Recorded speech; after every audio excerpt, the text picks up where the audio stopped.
Yeah, whoops. Sorry about that. I didn't know you was all looking at me.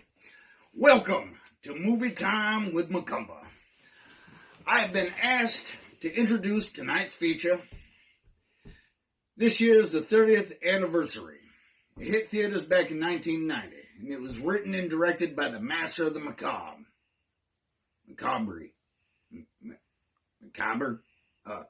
It was written and directed by the master of horror himself, Clive Barker. This movie stars Craig Sheffer, Ann Bobby, and David Cronenberg, who you might recognize that name. He's usually the director. And he has directed such features as Dead Ringers and The Fly. The score of the movie was composed and performed by Danny Elfman. You might recognize his music from the many, many collaborations with Tim Burton. Now, also featured in this movie, a lot of familiar faces. They don't look familiar because they got different makeup, but you all know them as horror icons. You have Doug Bradley, Pinhead himself, who plays Lylesburg the Lawgiver in this movie.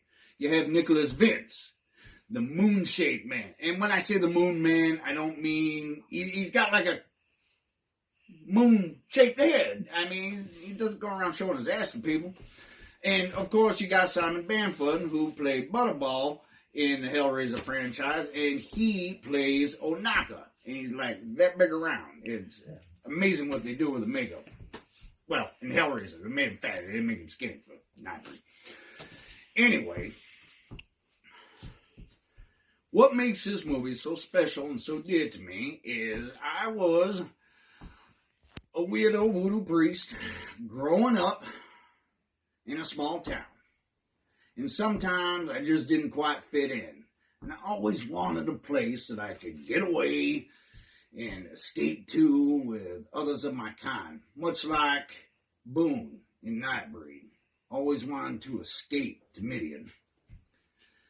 As Rachel says it in the movie, to fly, to be smoke, or a wolf, that's not so bad.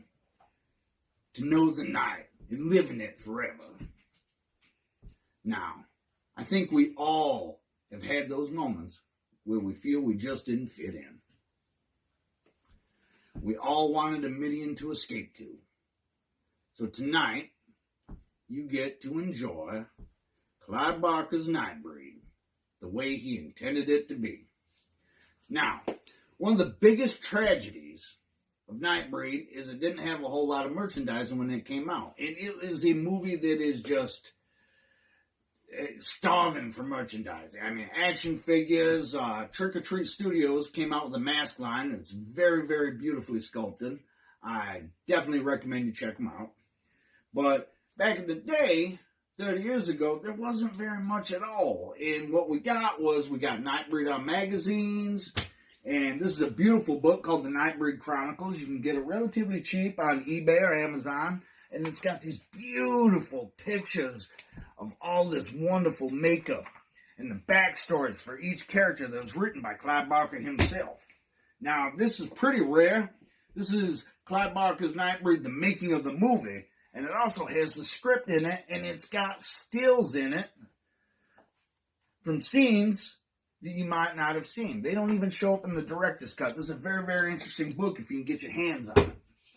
And Epic Comics also came out with a Nightbreed tie-in comic book way back in the 90s as well. And this is beautifully, beautifully drawn and wonderfully written. It's a great story arc. It only ran for 25 issues, but I think you'd really enjoy it if you got your hands on it. Now, I tend to run off at the mouth, so I want to thank David and Donna Jean for having me introduce this movie. So, enjoy it, have fun, and on with the show.